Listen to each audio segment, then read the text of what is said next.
तो दोस्तों आप लोगों का फिर से नेट और जेआरएफ के क्लास में स्वागत है। जैसे कि हम लोग तैयारी कर रहे थे हिंदी से नेट और जेआरएफ करना है। आराम से जेआरएफ का सोचिए, अगर आपके पास एज है, एज लिमिट है, तो जेआरएफ को क्वालिफाइड करने के लिए सोचिए। हिंदी से जेआरएफ कीजिए, उससे आपको क्या है बेनिफिट्स मिलेंगे। पीएचडी में सीधा सिलेक्शन मिलेगा आपको पर मंथ जो है उसका पैसे भी आएंगे, 35 से 40 हज़ार रुपये पर मंथ वो देंगे भी आपको।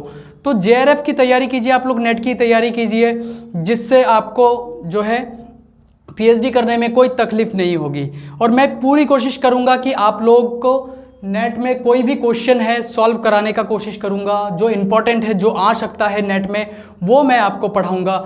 तो इसी के चलते हुए मैंने आप लोगों को जो फर्स्ट यूनिट है उसका तीसरा चैप्टर आप लोगों को पढ़ा रहा था, खड़ी बोली हिंदी, ब्रज और अवधी। ये तीन जो है तीन मुख्य भाषाएं हैं हिंदी के, जो जिसके विकास में उसका क्रम कौन कौन सा, साहित्य में कौन कौन सा साहित्य इसका साथ दिया है बढ़ने के लिए, ये सब मैं आप लोगों को पढ़ा रहा था। तो इसी के जरिए हिंदी के बाद आता है ब्रज। ब्रज को मैंने पढ़ा दिया था कि ब्रज की जो उत्पत्ति कहाँ से हुई, ब्रज भाषा का तात्पर्य क्या है, जैसे पशुपालन, चारागाह, तो इन सब क्षेत्रों को, उस क्षेत्र को ही ब्रज कहते हैं या ब्रजी कहते हैं। तो उसमें बोलने वाली भाषा जो है ब्रज भाषा है। वास्तव में ब्रज भाषा जो है साहित्य पर पूरा अधिकार जमा लिया था।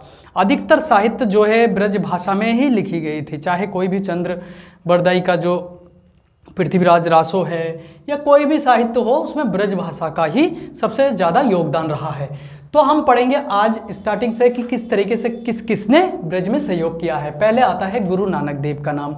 गुरु नानक देव के कुछ पदों में पंजाबी मिश्रित, राजस्थानी मिश्रित, ये सब मिश्रित जो है ब्रज भाषा है।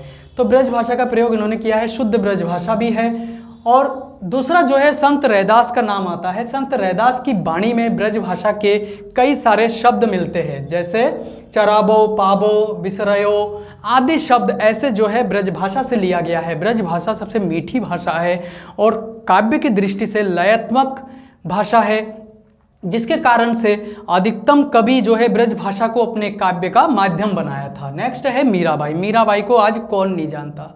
मीराबाई कृष्ण की वो प्रेमिका है जिसके कारण कृष्ण ने स्वयं उनको शरीर के साथ अपना लिया था। ये वो मीरा है जिनके पद में ब्रज भाषा ही दिखाई देता है। ब्रज भाषा में राजस्थानी भी मिश्रित है, क्योंकि ये राजस्थान की थी, इसकी मातृभाषा राजस्थानी थी, तो उसमें राजस्थानी मिश्रित ब्रज भाषा दिखाई देता है मीरा के पद में।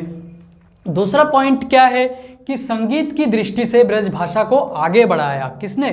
बख्शू खां, स्वामी हरिदास, गोविंद स्वामी और तानसेन।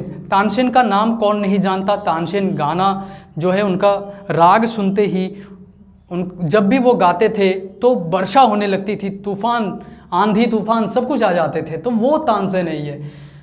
तो नेक्स्ट है अमीर खुसरो। अमीर खुसरो का नाम भी सभी जानते हैं। अधिकतम एग्जाम में अमीर खुसरो के बारे में पूछा जाता है। हिंदी के खड़ी बोली हिंदी का जो पहला कवि है वो अमीर खुसरो ही है। इन्होंने भी स्वयं खुद संगीत के क्षेत्र में ब्रज भाषा की राग गान परंपरा को अपनाया था इन्होंने, ठीक है। खुसरो की पहेलियाँ, ठीक है, सब कुछ ये ब्रज भाषा की राग गान परंपरा को अपनाया था इन्होंने।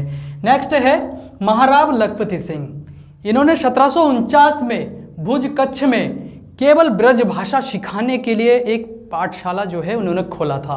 पाठशाला का नाम था ब्रज भाषा काव्यशाला नाम से। और यहाँ नहीं है कि वो 2-4 दिन में बंद हो गया, लगभग 200 वर्ष तक ब्रज भाषा वहाँ पे सिखाया गया था। उस पाठशाला में ब्रज भाषा सिखाने के लिए खोला था। तो बहुत ही मोस्ट इम्पॉर्टेंट क्वेश्चन है ये।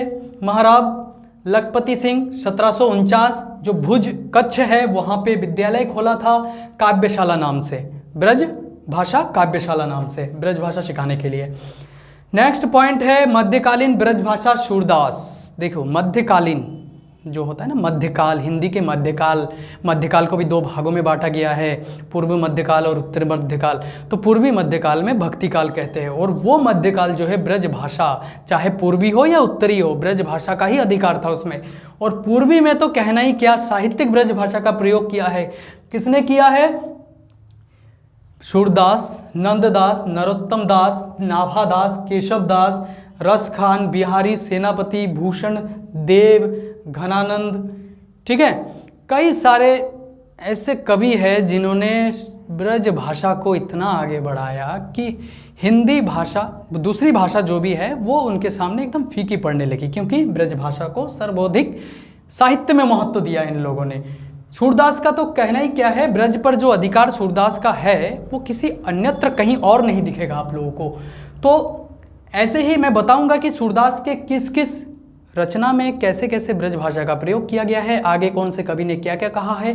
तो नेक्स्ट वीडियो में आप लोगों को वो सब चीज़ें डिटेल से बता दूंगा। आप लोग चैनल को सब्सक्राइब नहीं किया तो उसको जल्दी से सब्सक्राइब कर लीजिए, क्योंकि ये सब चीज़ें जो है आप लोगों को और मेरे को दोनों को ज़रूरत है। नेट और JRF क्वालिफाई अगर आप लोगों को करना है तो ये सब सीखना आपको पड़ेगा ही।